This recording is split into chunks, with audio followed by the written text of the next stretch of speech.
반갑습니다. 4월 1일 수요일 큐티 스케치 시간입니다. 오늘 본문은 마태복음 27장 1절부터 26절까지의 말씀입니다. 오늘 본문은 이렇게 시작합니다. 새벽에 모든 대제사장과 백성의 장로들이 예수를 죽이려고 함께 의논하고 결박하여 끌고 가서 총독 빌라도에게 넘겨주니라. 오늘 본문은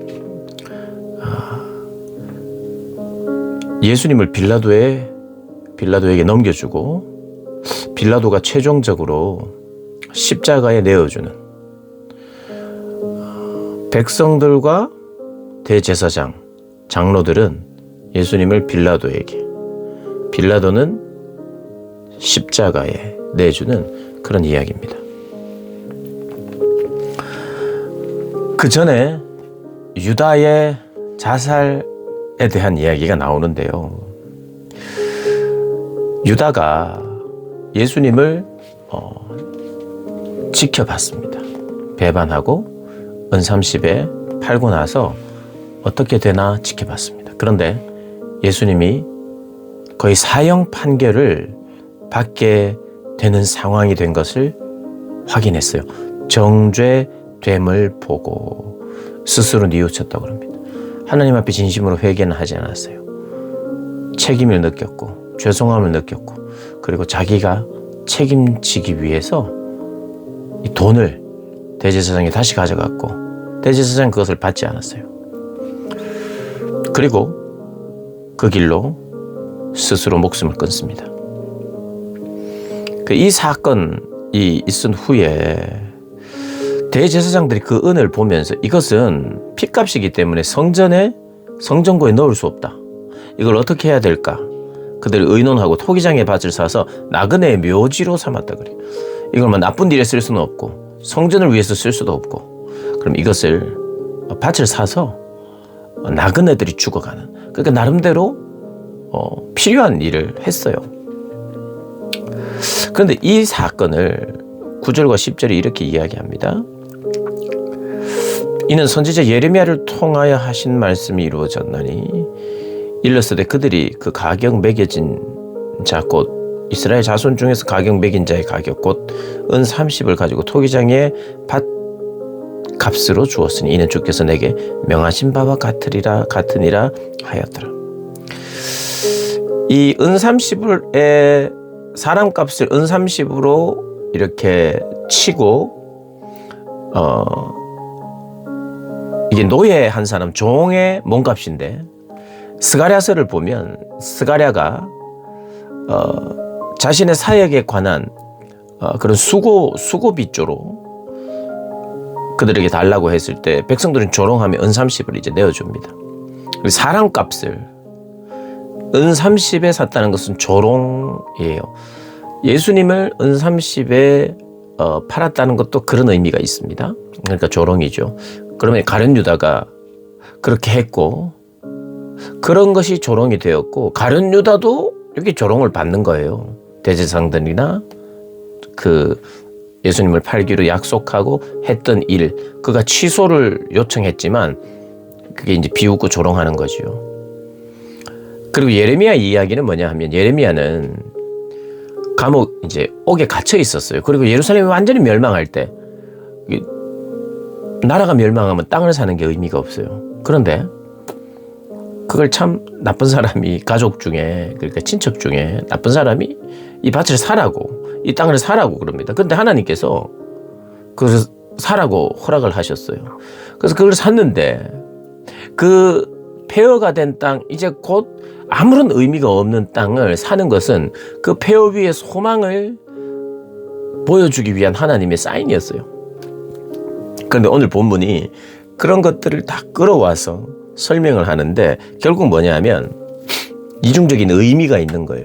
가룟 유다의 배신, 그리고 주님의 몸값으로 은 30, 그리고 그것이 핏값으로 내던져졌고 그 핏값으로 땅을 샀는데 거기에는 나름대로 나그네를 장사할 수 있는 좋은 땅이 되었어요. 의미는 뭐냐 하면 가룟 유다는 나지 않았으면 좋았을 뻔한 사람이에요. 그러나 가룟 유다의 그 행동도 주님께서 선하게 바꾸시는데 마치 나그네의 묘로 삼아서 가난하고 소외된 자들의 마지막을 그렇게 챙겨줄 수 있는 땅이 되는 것. 이것은 결국에는 주님이 그런 좀 없었으면 좋았을 것 같은 그런 일을 통해서도 주님이 원래 나그네를 위해서 사셨는데 죽으면서까지 나그네를 위한 모습으로 이것이 결과가 진행이 된 거예요. 그 몸값으로 예수님의 몸값으로 나그네의 묘를 삼았어요. 이것은 굉장히 상징적입니다. 예수님의 몸으로 모든 사람의 인류를 구원했어요. 그분의 몸값은 모든 생명의 값이에요.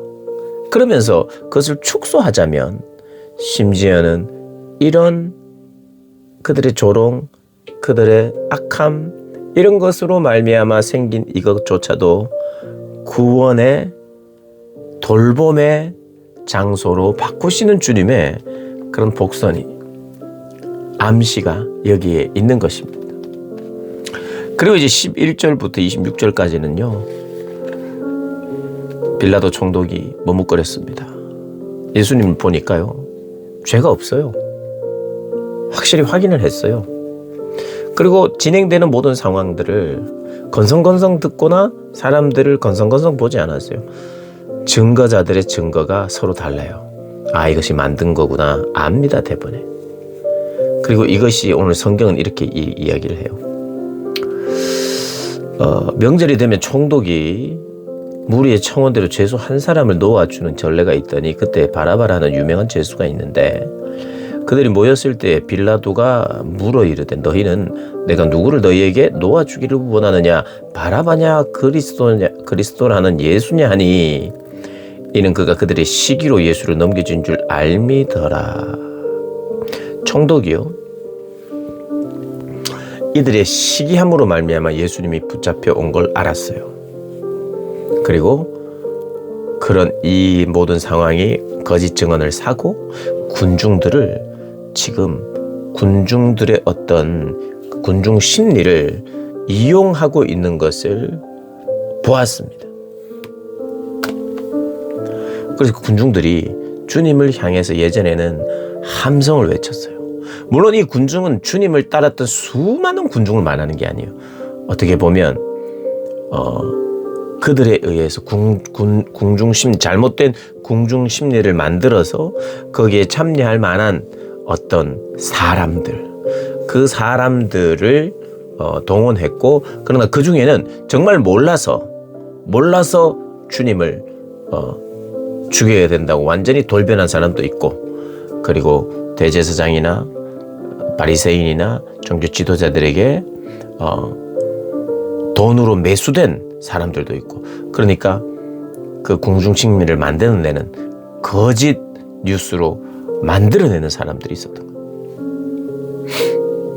그래서 무리를 권하여 바라바를 달라하게 하고 예수를 죽이자 하게 하였더니 총독이 대답하되 둘 중에 누구를 너희에게 놓아주기를 원하느냐 하니까 바라바라고 이야기를 하는 거예요. 빌라도가 이르되 그리스도라는 예수는 어떻게 하면 좋겠느냐 십자가에 못 박으소서 이렇게 이야기를 합니다. 군중들이 함성을 지르면서 주님을 따랐는데 이제는 소리질러 주님을 못 박으라고 이야기를 합니다.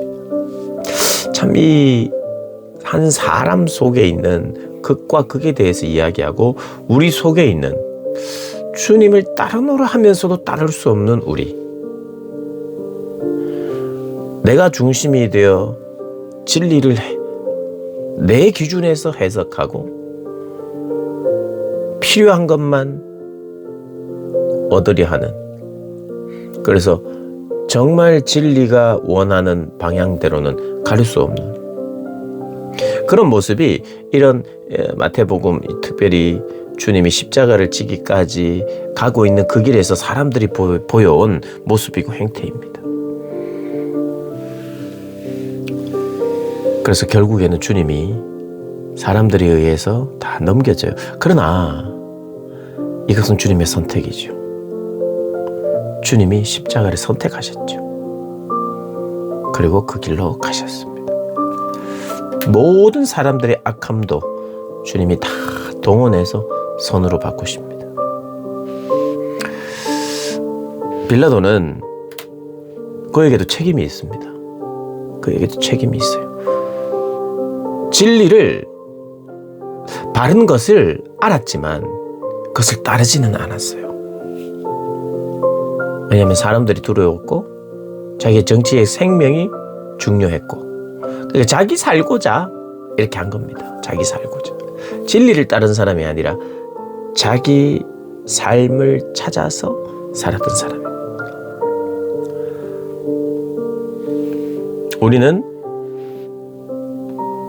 빌라도도 될 수 있고 여기에 동원되었던 군중도 될 수 있고 거짓 증언을 하는 사람도 될 수 있고 바리새인이나 서기관이나 대제사장이 될 수도 있고, 그래서 주님을 시기할 수도 있고.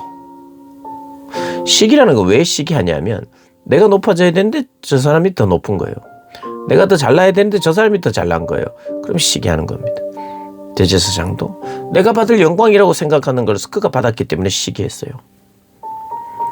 이 모든 어떤 면들이 우리에게 있다는 것을 이 고난 주간에 다시 한번 돌아보면서 그런 것들을 제거하고 씻어버리고 깨뜨려버리기를 몸부림치는 저와 여러분 되시기를 주님의 이름으로 축복합니다.